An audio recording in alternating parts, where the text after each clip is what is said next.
Ventspilī tuvākā laikā jāpanāk vairāki galvenie punkti.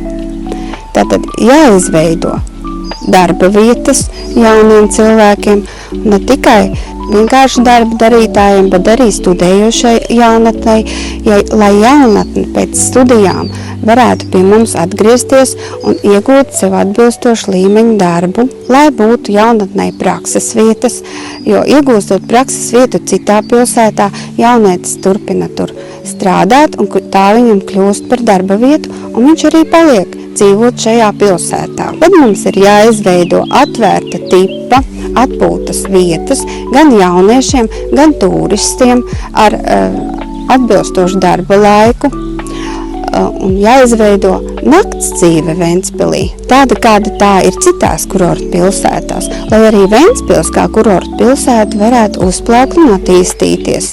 Un attiecīgi arī dzīvojamā platība un turistiem paredzētās naktsmītnes.